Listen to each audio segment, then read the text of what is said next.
विश्वास कीजिए, मैं एक अदत्त पत्नी का पत्नीव्रता पति और एक जोड़ी बच्चों का बॉर्डम सा पिता हूँ। दुनिया की ज़्यादातर महिलाएं मेरे लिए माँ बहन के समान हैं। ज़्यादातर सदगृहस्थों की तरह मैं भी घर से नाक की सीध में ऑफिस जाता हूँ और इसी तरह वापस आता हूँ। अपने छोटे से परिवार के साथ मैं एक बड़े मल्टी स्टोरी कॉम्प्लेक्स में सुखपूर्वक रह रहा था। मेरे ऊपर मुसीबतों का पहाड़ तब टूटा जब मेरे पड़ोस वाले फ्लैट में एक फुलझड़ी रहने आ गई। अपनी खूबसूरत पड़ोसन के बारे में जो सूचना मुझ तक पहुंची, उसके अनुसार कुछ दिनों पहले तक हमारी पड़ोसी निराश्रित और जमाने के जुल्मों की शिकार थीं। एक बार मदद लेने की आस में पुलिस स्टेशन पहुंची तो इंस्पेक्टर साहब ने उन्हें पूरा संरक्षण प्रदान कर दिया। रोटी, कपड़ा और मकान के साथ साथ सारी मूलभूत आवश्यकताओं का जिम्मा अपने सर ले लिया। बेचारे कुछ दिनों तक तो हर रात अबला को सुरक्षा प्रदान करते रहे, किंतु वह लोकतांत्रिक व्यवस्था के पैरोकार हैं, इसलिए किसी एक का पक्षपात करने की बजाय उन्होंने सप्ताह में अपना एक दिन हमारी पड़ोसिन के लिए आरक्षित कर दिया। वह जब भी आते उनके दोनों हाथ भारी भरकम पैकेटों से लदे रहते। कई बार उनके साथ मजदूर टाइप के 2-4 लोग भी होते जो कभी टीवी, कभी फ्रिज तो कभी वॉशिंग मशीन जैसी चीजें उठाए रहते। जिस दिन वह आते पड़ोसिन के फ्लैट में बड़ी चहल पहल रहती। बाकी के 6 दिन उनकी आंखों में दुख का सागर लहराता रहता। कई बार मन में आता कि पड़ोसी धर्म का पालन कर उनके दुख दर्द को बांटूं, किंतु इंस्पेक्टर का ध्यान आते ही सारा जोश फना हो जाता।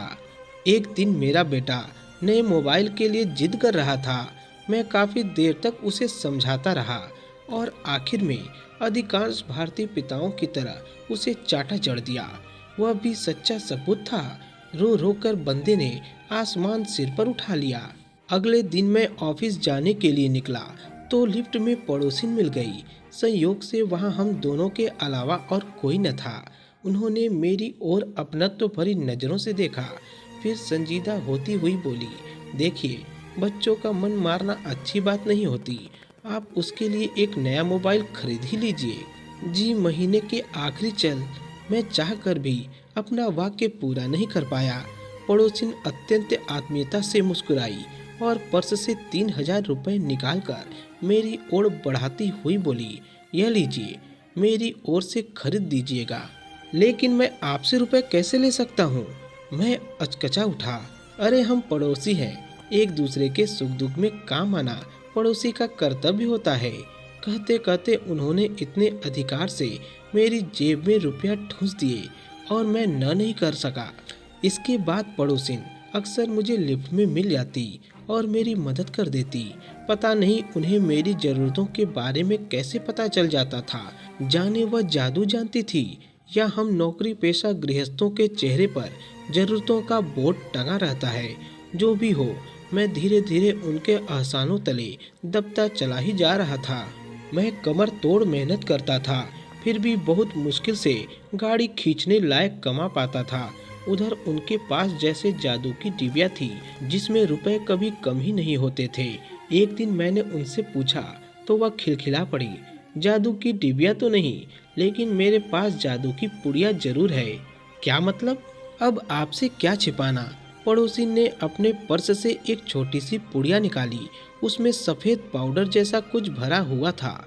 वह उसे दिखाती हुई मुस्कुराई, मुझे जितने पैसों की ज़रूरत होती है इन्हें बता देती हूँ।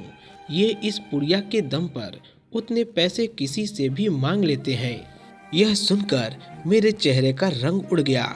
यह देखकर वह हल्का सा मुस्कुराई, फिर मेरे कंधे पर हाथ मारते हुए बोली, लेकिन आप क्यों परेशान हो रहे हैं? आप तो हमारे शुभचिंतक हैं। मेरी जान में जान आई और मैं सांस भरते हुए बोला, इसका मतलब इंस्पेक्टर साहब जिस आदमी की चाहे उसकी इज्जत मिनटों में धो सकते हैं। आदमी की ही क्यों, वह औरत की भी इज्जत धो सकते हैं। वह नैनों को तिरछा कर मुस्कुराई। वह कैसे?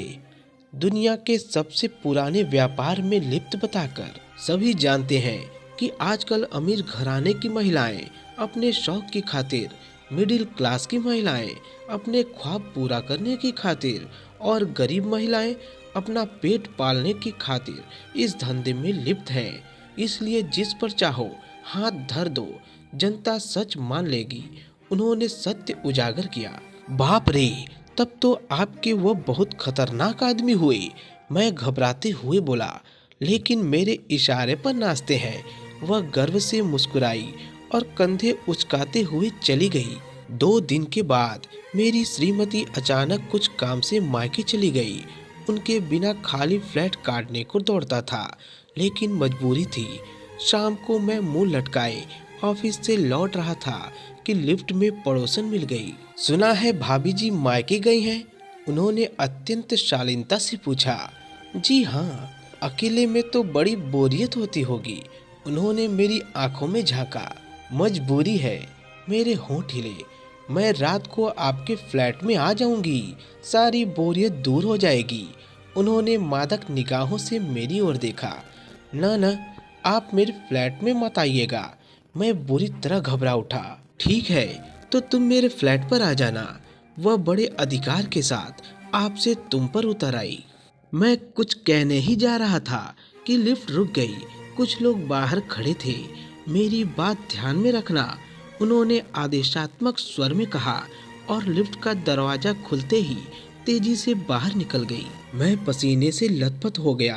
हाँफते हुए अपने फ्लैट में आया और ब्रीफकेस फेंक बिस्तर पर गिर पड़ा। आज मेरी समझ में आ गया कि वह गाहे बगाहे मेरी मदद क्यों करती थी। खुद तो किसी के चंगुल में फंसी थी और मुझे अपना। छी, उन्होंने मुझे बिकाऊ माल समझ रखा है। मेरा अंतर्मन भी तृष्णा से भर उठा। टाइम पास करने के लिए मैंने एक पत्रिका उठा ली, किंतु उसके पन्नों पर भी पड़ोसिन का चेहरा उभर आया। उसकी मादक हंसी मुझे पास आने के लिए मौन निमंत्रण दे रही थी, किंतु मैं एक सच्चरित्र गृहस्थ था। किसी भी कीमत पर उस नागिन के जाल में नहीं फंसूंगा। मैंने पत्रिका को दूर उछाल दिया। रिमोट उठाकर मैंने टीवी चला दिया।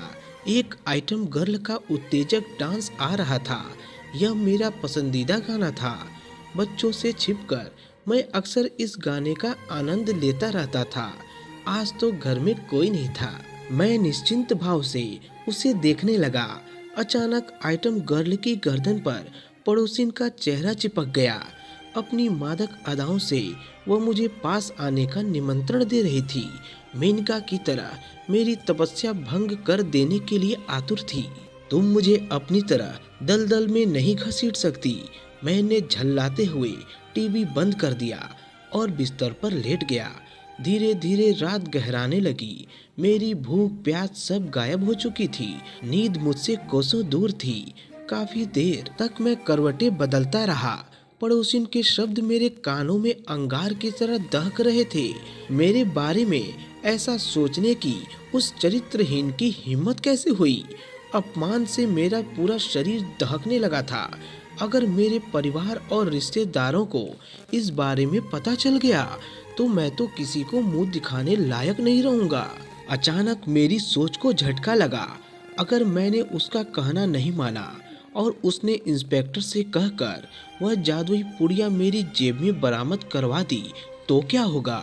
अपने जिस चरित्र को मैं बचाना चाहता हूँ, क्या उसकी धज्जियाँ नहीं उड़ जाएंगी? क्या समाज के सामने मेरी इज्जत 2 कौड़े की नहीं रह जाएगी? कुछ भी हो, मैं उसके जाल में नहीं फंसने वाला। बड़े बड़े महापुरुषों को सच्चरित्रता दिखाने पर कठिनाइयों का सामना करना पड़ा है। मेरी भी जो बेइज्जती होगी उसे सह लूंगा। मैंने अटल निर्णय ले लिया। ठीक है, तुम तो महापुरुषों की श्रेणी में आ जाओगे, लेकिन यदि उस घायल नागिन ने बदला लेने की खातिर इंस्पेक्टर से कहकर तुम्हारी पत्नी के दामन पर दाग लगवा दिया तो क्या वह बेचारी बेमौत नहीं मारी जाएगी? उसकी पवित्रता का दामन तार तार नहीं हो जाएगा? जिसने जीवन भर तुम्हारी निस्वार्थ सेवा की है, क्या अपने स्वार्थ की खातिर उसका जीवन बर्बाद हो जाने दोगे? तभी मेरी अंतर आत्मा ने दस्तक दी। एक एक प्रश्न हथौड़े की भांति मेरे मनो मस्तिष्क पर बरसने लगा। तेज कोलाहल से मेरे कान के पर्दे फटने लगे। नहीं, मैं अपने हाथों को दोनों कानों पर रखकर सिसक पड़ा। पत्नी की इज्जत की रक्षा करना तो पति का कर्तव्य होता है। मैंने भी 7 फेरों के समय इस बात की शपथ खाई थी, चाहे मेरा सर्वस्व ही क्यों न बर्बाद हो जाए, मैं उसके चरित्र पर आंच नहीं आने दूंगा। मैंने मन ही मन एक कठोर फैसला लिया और अपने परिवार की इज्जत बचाने की खातिर पड़ोसिन के समक्ष आत्मसमर्पण करने के लिए चल दिया। तो दोस्तों, आपका क्या कहना है इस कहानी के बारे में? कमेंट करके हमें जरूर बताएं। वीडियो को लाइक कर दीजिए और इसी तरह की कहानियाँ लगातार देखने और सुनने के लिए हमारे चैनल को सब्सक्राइब करके घंटी को दबाकर ऑल पर सेट कर लीजिए, ताकि आने वाली वीडियो का नोटिफिकेशन आपके पास तुरंत पहुँचे। तो मिलता हूँ आपसे एक अगली वीडियो में, तब तक के लिए धन्यवाद।